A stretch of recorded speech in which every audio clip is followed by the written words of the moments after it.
बिस्मिल्लाहिर्रहमानिर्रहीम। अजीजान मन, आपको आपके भाई आदिल राजा का सलाम पहुंचे। मैं आपको इस लाइव स्ट्रीम सेशन में बैक वक्त TikTok, Twitter, x, Odyssey, rumble, Twitch, LinkedIn और फेसबुक के ऊपर खुश आमदीद कहता हूं। आपका बहुत बहुत शुक्रिया कि 2 मिनट नहीं हुए और आप इस वक्त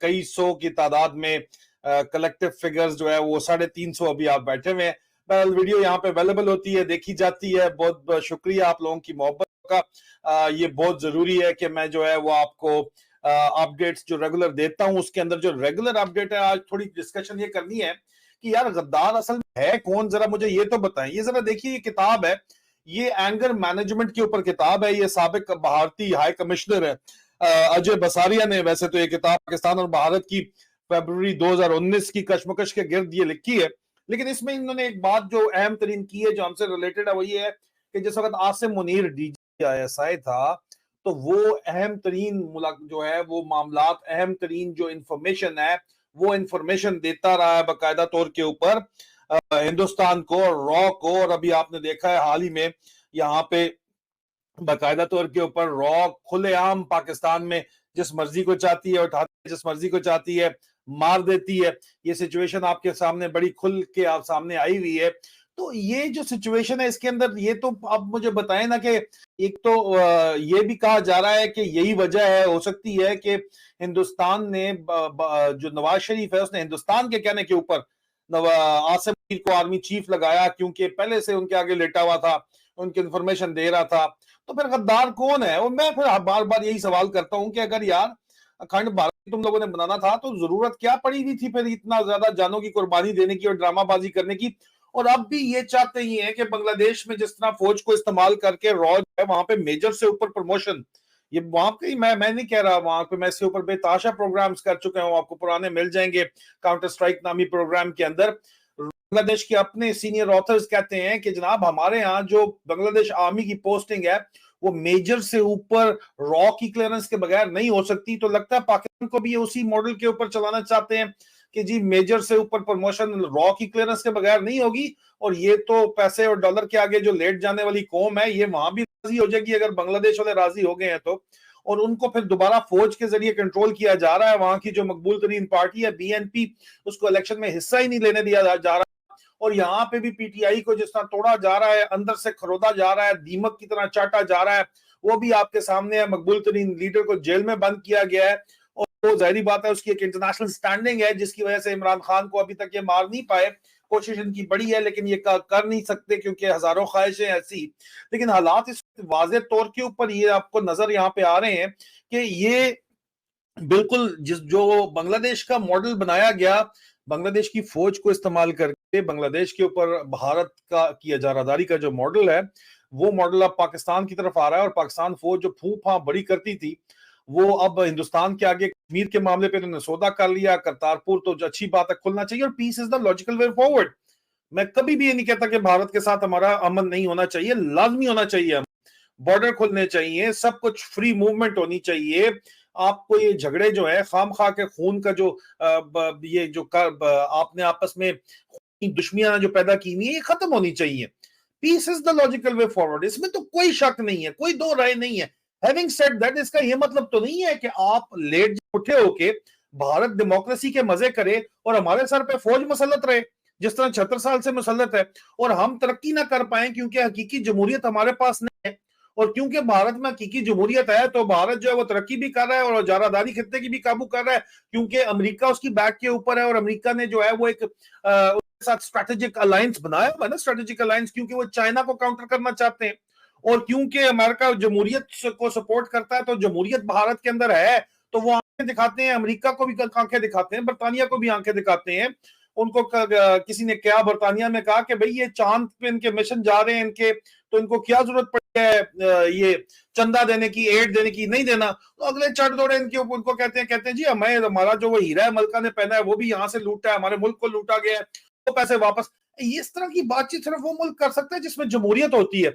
और जब जमहूरियत थी तो इमरान खान ने एब्सोल्युटली नॉट अमेरिका को कह दिया था, और वो हमारे जर्नल गुलाम जनरल को बात कबूल नहीं आई और हमारे गुलाम जर्नलों ने जो है वो लेटना मुनासिब समझा अमेरिका के आगे, और अमेरिका ने जो है वो इलाका हवाले कर दिया हिंदुस्तान के, तो अब हिंदुस्तान के आगे लेटना इनकी मजबूरी बन गया है। यार तुम करो हिंदुस्तान के साथ डील करो, जो भी करो, अमन होना चाहिए पाकिस्तान हिंदुस्तान में, फ्री मूवमेंट होनी चाहिए, जो करना करो, लेकिन जमहूरियत हो ना पाकिस्तान के अंदर।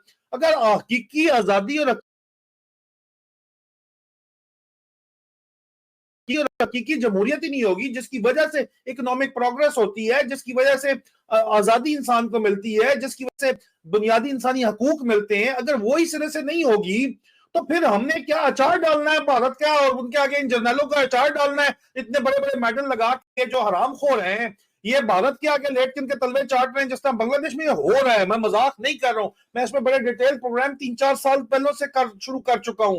फिफ्थ जनरेशन वॉरफेयर का हिस्सा थे वो प्रोग्राम कि जनाब भारत बांग्लादेश आर्मी की मेजर से ऊपर प्रमोशन रॉ क्लियरेंस के बगैर होती नहीं है, यहाँ पे अमेरिका के बगैर नहीं होती, जनरलों की और ऊपर अपॉइंटमेंट बकौल जनरल हमीद गुल मरहूम।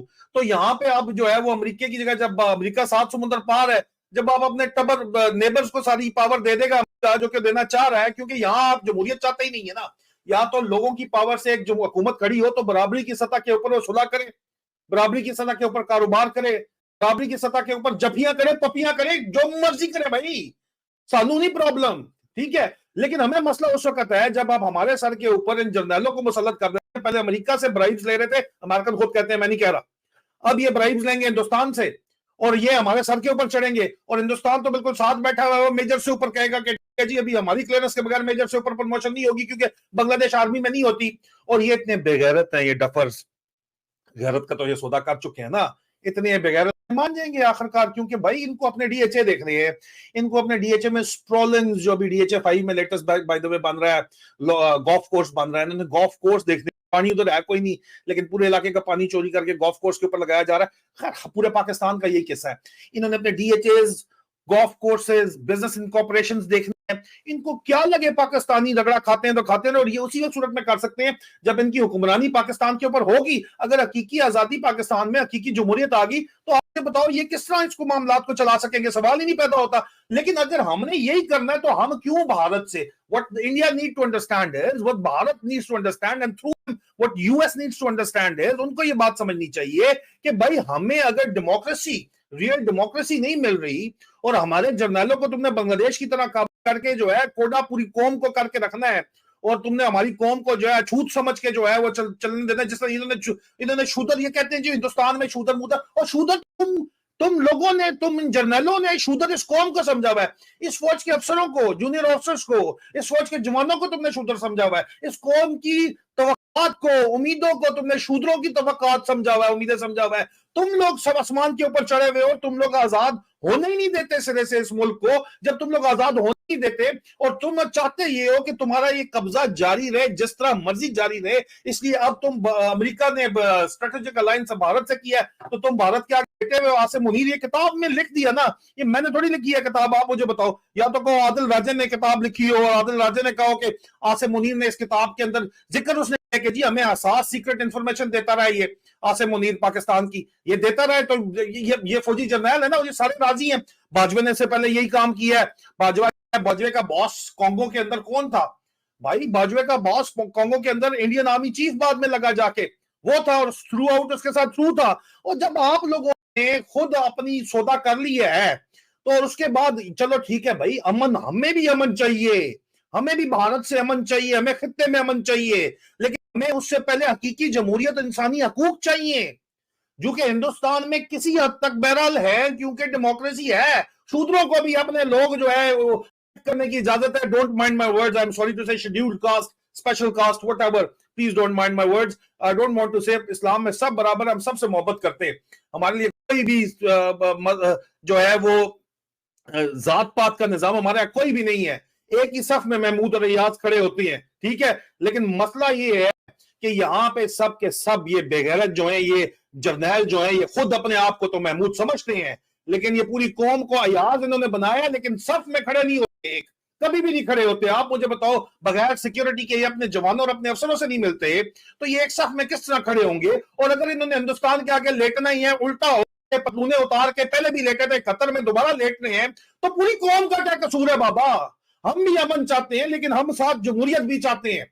जमहूरी अमन होना चाहिए, जर्नलों की बदमाशी नहीं होनी चाहिए, नहीं तो दोबारा से ये डबल गेम करते हैं। अमेरिका के साथ 20 साल डबल गेम किया अफगानिस्तान के अंदर, वहां पे अफगान तालिबान को भी सपोर्ट करते रहे, इधर भी करते रहे, दोनों तरफ से बैक करते रहे। हिंदुस्तान को भी कल जाके उंगल देंगे, अभी लेटे हुए हैं, कल जाके उंगल दे देंगे, दोबारा मामला खराब हो जाएंगे। Free and fair transparent basis के ऊपर मामला चल ही तब सकते हैं जब डेमोक्रेसी हो, जब मामला असेंबली और पार्लियामेंट के अंदर आके डिस्कस हो, उसके बगैर हो ही नहीं सकते। ये इनको आज तो समझ नहीं आ रही, मोदी को और मोदी के चमचों को, कल समझ आएगी जब ना यही देंगे इनको आके। लेकिन अभी तो लेटे हुए हैं ना, क्यों लेटे हुए हैं भाई?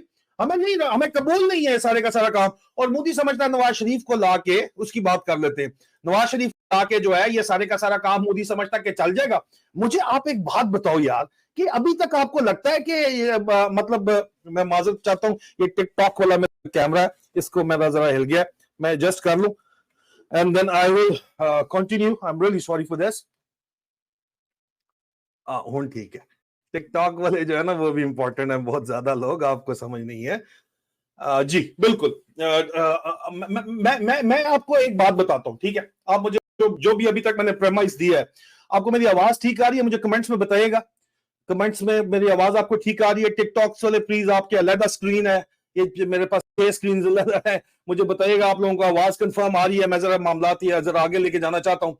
Just give me a thumbs up. ठीक है, आ रही है, ठीक है जी, बहुत अच्छी बात है, ऑल गुड है। आगे चलते हैं। मेरी बात सुने यार, एक मेरी बात सुने। अभी तक लगता था कि लंदन प्लान शायद नवाज शरीफ की वजारत उज़्मा और आसिम मुनीर के बाद रिटायरमेंट तैनाती तक महदूद है। हमें इसी तरह नजर आता था कि यार ये अभी जो है वो, या 3 साल इसको एक्सटेंशन चाहिए और नवाज शरीफ को लाना चाहते हैं। लेकिन ये जो अजय बसिया के इंकशाफात हुए हैं इस किताब के अंदर, इसके बाद पहली बार लंदन प्लान के होशरुबा पहलू सामने रखे गए हैं कि लंदन प्लान असल में क्या है।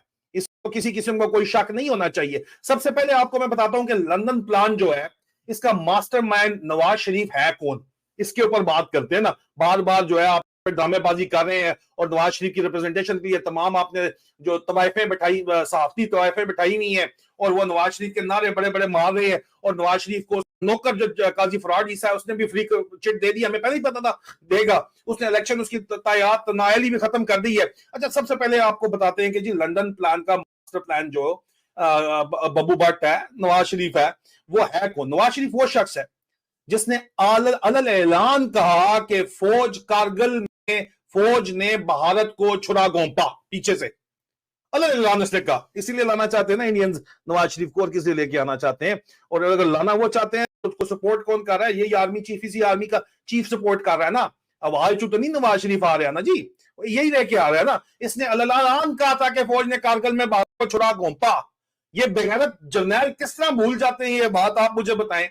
जो यहाँ पे हल्फ लेते हैं जाके जूनियर ऑफिसर से, या मेरे यूनिट ऑफिसर या मेरे कोर्समेट से कि आदिल राजा से हमारा तलक नहीं है, साइन करवाते हैं। तुम बेगैरत ये भूल कैसे जाते हो कि इस जिसको तुमने आज बाप बना के सर के ऊपर बैठाया हुआ है, तेरी इस्लामाबाद के गटर का ढक्कन जिस नवाज शरीफ को लाना चाहता है, वो नवाज शरीफ, उसने कहा था कि फौज ने कारगिल में भारत को छुरा गोंपा। नवाज शरीफ ने इंटरनेशनल मीडिया के सामने कहा कि अजमल कसाब पाकिस्तानी है और मुंबई हमले पाकिस्तान ने करवाए हैं। और अगलों ने जाके इंटरनेशनल कोर्ट ऑफ जस्टिस में कहा कि जी ये इनके एक्स प्राइम मिनिस्टर ने यह बात की है, एक्स प्राइम मिनिस्टर ने यह बात की है, आपको पूरी दुनिया के सामने नंगा किया उन्होंने।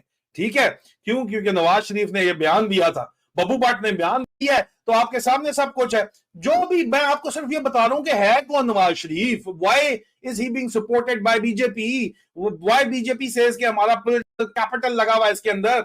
और इस सब के बावजूद भी हमारा जो आर्मी चीफ है वो बेगैरत इस नवाज शरीफ को क्यों हमारे सर के ऊपर मुसल्लत करना चाहता है?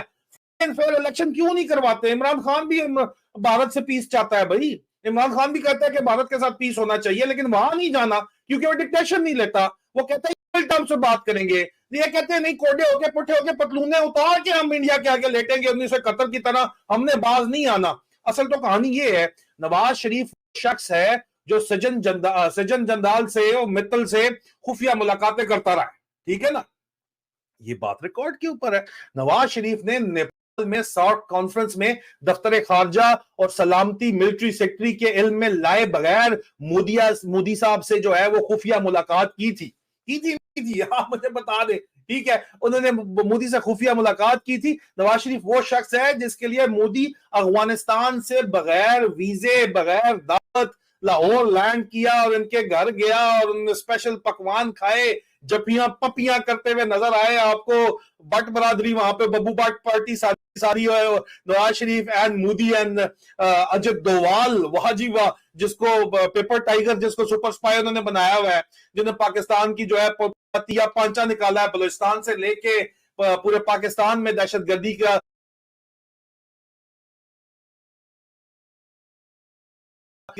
जो मास्टरमाइंड रह चुका है, वो बंदा जो है जनाब, वो उसको इन्होंने पपियां जपियां इस नवाज शरीफ ने की। और इस नवाज शरीफ को आपका आर्मी चीफ, आपके फौजी एहलकार जो आर्मी चीफ को सपोर्ट करते हैं, वो चीफ वो बनाना चाहते हैं, अगला वजीर आज़म या कोलेशन के अंदर लेके आना चाहते हैं। ठीक है, ये आपकी सारी सिचुएशन आपके सामने है।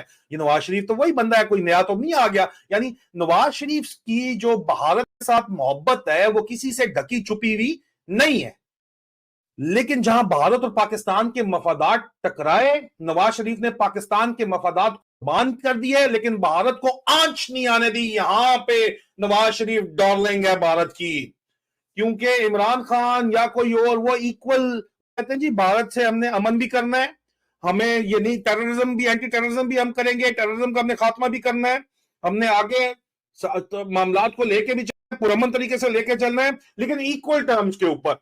बदमाशी नहीं हम मानते कि भाई तुसी मुंडे वाले ना बन जाया करो, तुम्हारी कुड़ियां सी भी भैया ने ना करो साढ़े ना, ठीक है, बदमाशी नहीं, हम बड़े भाई शाही कोई नहीं हो, तुम बराबरी के हिसाब पे बात करो। जो भी बात है, 47 में तुम आजाद हुए थे, 47 में हम आजाद हुए थे। अगर हमने तुम्हें बड़ा भाई बनाना होता तो जरूरत ही नहीं थी भाई अगर हम अब ये पार्टीशन करने की। अगर हमारे बुजुर्गों ने पार्टीशन की है तो उसका मकसद यह था कि हमें आजाद मुल्क चाहिए, इक्वल टर्म्स पर मुसलमानों को इक्वल टर्म्स चाहिए। आप जो है वो आपने बबू बाट रखा हुआ नवाज शरीफ, जो इक्वल टर्म्स को हर तो आपके कहने के ऊपर लंबा लेट जाता है। क्यों? क्योंकि उसके पर्सनल इंटरेस्ट इन्वॉल्व है, नवाज शरीफ के जाती इंटरेस्ट इन्वॉल्व है। ये आज का मेरा 30 व्लॉग है, 2 में से पहले जो है वो पेट्रियन के ऊपर प्राइवेट कर चुका हूं, तो इस वजह से please don't mind. I'll take a sip of my coffee as well and we'll continue. I'll take a sip from my glass as well, a glass of water by the way. अच्छा, नहीं चाचू whisky करना ना, आप शुरू हो जाए। अच्छा, मुझे एक बात बताएं यार, अब जब से नवाज शरीफ की वापसी हुई है, ये टाउट और कंपनी यही चूरन बेच रहे हैं पूरी के नवाज शरीफ आएगा, भारत से माफी लेकर देगा, भारत से तजारत होगी और फिर पाकिस्तान खुशहाल हो जाएगा। आप मुझे बताओ, क्या ये बात नहीं हो रही? नहीं हो रही है, हो रही है? मुझे कमेंट्स के अंदर आप बताएं यार कि यही बात है या नहीं है, ये चल रहा है नहीं चल रहा, मुझे बताएं कमेंट्स के अंदर प्लीज। आप यहाँ पे जो 1000 से ऊपर लोग बैठे हुए हो, आप मुझे बताओ, क्या यही नहीं चल रहा? क्या ये नहीं चल रहा? क्या ये नहीं हो रहा? टिकटॉक फ्रेंड्स मुझे आप बताएं, क्या यही ड्रामा नहीं चल रहा है यहाँ पे? हाँ जी। अब इस तस्वीर का जो दूसरा रुख है वो इससे भी ज्यादा भयानक है, माइंड यू, इससे भी ज्यादा भयानक है। अजय बसारिया के इंकशाफात कम से कम उन्होंने मुझे तो से ला दिया यार, ये बात मैं आपको बताऊं। अगर आपने नहीं पता तो मैं कहता हूं कि जरा उसके ऊपर मजीद रिसर्च करें ताकि आपको पता चले। यानी लंदन प्लान तो बहुत बड़ा मंसूबा था।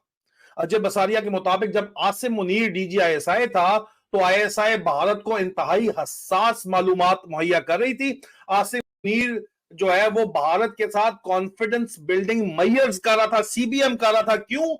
क्योंकि सर बांग्लादेश में, मैं आपको छोटा सा एनालिसिस देता हूं, बांग्लादेश में मेजरों से ऊपर जो प्रमोशन है वो रॉ करता है, क्योंकि रॉ ने कतर से ही उनको आजादी जब से दिलवाई उस वक्त से उन्होंने ये रॉ ने जो है वो वहां पे कर लिया था। ठीक है, यहां पे आपका जो आर्मी चीफ बनता है लेफ्टिनेंट जनरल, वो अमेरिका से पहले लॉबिंग करता है, जनरल अमित गुल था। अब अमेरिका ने डेलीगेट कर दिया है पावर भारत को, क्योंकि वो काउंटरवेट चाइना का भारत को बनाना चाहता है। ठीक है, तो अब भारत की मर्जी से पाकिस्तान आर्मी चीफ लगा करेगा।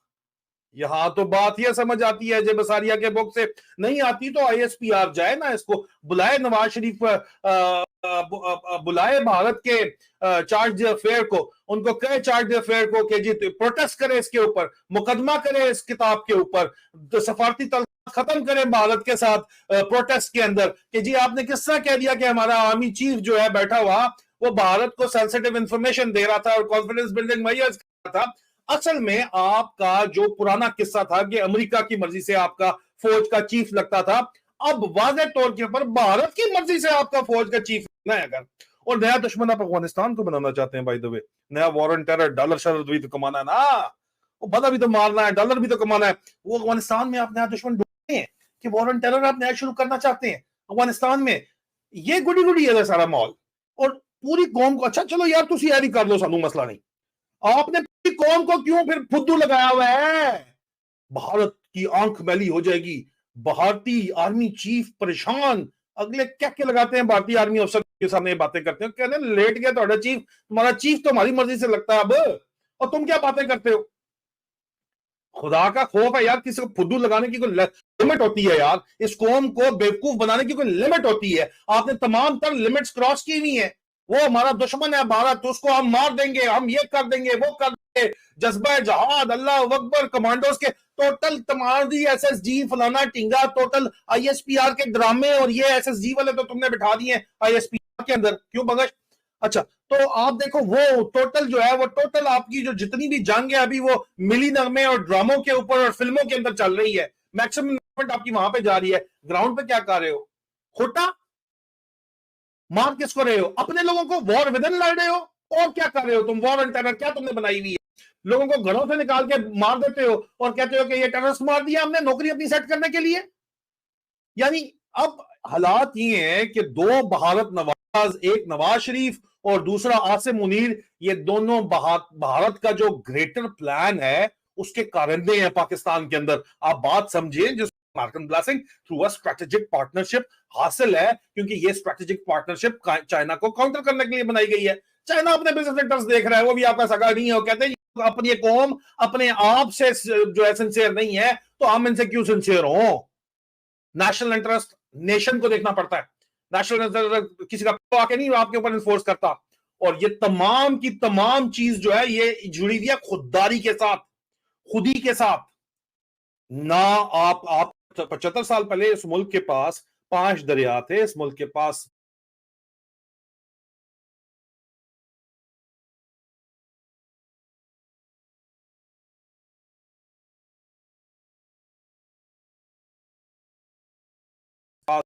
तमाम फसलें थी, इस मुल्क का डॉलर भी जो है 2-3 रुपए के ऊपर था, इस मुल्क के पास तमाम तर दौलत हर किस्म की मौजूद थी। 75 साल में ये साम्राज्य के आगे घुटने टेक के आपके जर्नैल पतलूने उतार के, आपकी फौज के जो टोनी अफसर हैं वो पतलूने उतार के, कोडे होके, पुठे होके पहले अमेरिका के आगे और आप भारत के आगे लेटे हुए हैं, क्योंकि आपकी इकोनॉमिक सिचुएशन बिल्कुल बढ़ गई है।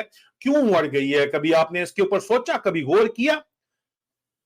सर जी, खुददारी अगर इस कौम में हो तो ये जो हजूम है ना, ये कौम तब बनेगा अगर खुददारी हो। अगर आपके अंदर खुददारी होती तो आप इनोवेशन करते। फूड सिक्योरिटी तो जो है वो सहराउन के अंदर यूएई ने भी कर ली है, तो आपके पास तो फिर भी दरिया है, आप फूड सिक्योरिटी क्यों नहीं कर सकते? खुददारी की कमी है। खुददारी अगर हो, खुदी का जो कॉन्सेप्ट है अगर आप कौम के अंदर होता है, सेल्फ रिस्पेक्ट अगर एक कौम के अंदर हो, कौम बनती तब है यार। एक मुल्क में अगर सेल्फ रिस्पेक्ट हो तो वो कौम बनती है। यहां सेल्फ रिस्पेक्ट ही नहीं है, कहते नहीं यार डंडा बोलते हैं, डाला आ जाएगा, हो जाएगा, हो जाएगा। मतलब एक फाइटिंग स्ट्रेंथ, फाइटिंग स्पिरिट को जो है, एक conviction, self respect, basically self respect, basically अना, खुददारी, खुद इंसारी, ये हर चीज जो है ये गैरत के ऊपर है। अगर आपके अंदर गैरत है तो आप नेशन बन जाते हैं, लेकिन यहां पे आपको तोड़ने के लिए 40 चीजें और मौजूद हैं। अच्छा, ये आप मुझे बताओ ना, ये मतलब अभी मैं दोबारा एक दफा आपको सिर्फ कंक्लूजन के अंदर ही बताता हूं कि अब इस तस्वीर ये जो मैंने आपको पेंट की है पूरी की पूरी, इसके अंदर दो रुख हैं वो जो कि ज्यादा भयानक है। कि अब अमेरिका ने डेलीगेट कर दिया है भारत को खिता, क्योंकि काउंटरवेट बनाना है, भारत को रीजनल हेजमन बनाना है। रीजनल बांग्लादेश उन्होंने काबू कर लिया, श्रीलंका उन्होंने काबू कर लिया, ठीक है, भूटान नेपाल पहले ही काबू है सार्क के अंदर, मालदीव आए ना आए वो कहते हैं बराबर, ये खैर ये छड्डो, वो वैसे ही डूब रहा है, ठीक है। एक रहता है पाकिस्तान, हमेशा से था, उनके जर्नैल आपने काबू कर लिए हैं। और अब ये दो बंदे नवाज शरीफ और आसिम मुनीर जो है, ये दोनों भारत के ग्रेटर प्लान के कारिंदे हैं।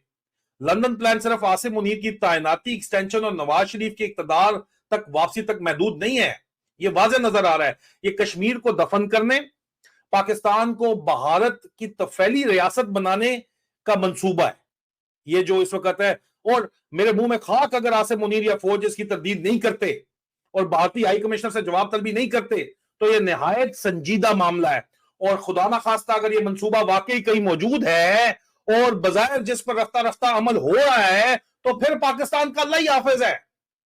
ये भी बात मैं आपको बता दूं, क्योंकि बात यह कि आसमान से गिर के अगर हमने खजूर में उतरना है, आसिम मुनीर से हमने नदीम अंजुम की गोद में ही गिरना है, तो हमारी कहां गई हकीकी जमहूरियत, हकीकी आजादी कहां पे गई? उसके बारे में तो जरा सोचे ना, उसके बारे में तो जरा बात करें ना। What do you think is going on? Is it a joke? ये मजाक कर रहे हैं हमारे साथ यार। ओ बुढ़ी माई नहीं कहती थी बिक गई है गवर्नमेंट, आगे से बीसी बोलती थी। ये मसला ये है कि this is actually going on, ये हवा नहीं है। Please try to understand this, ठीक है? ये हवा में बातचीत नहीं है। Please try to understand this. अपना ख्याल रखें। ये मैं लाइव स्ट्रीम खत्म करता हूं। ये बहुत जरूरी थी आपसे बातचीत करनी।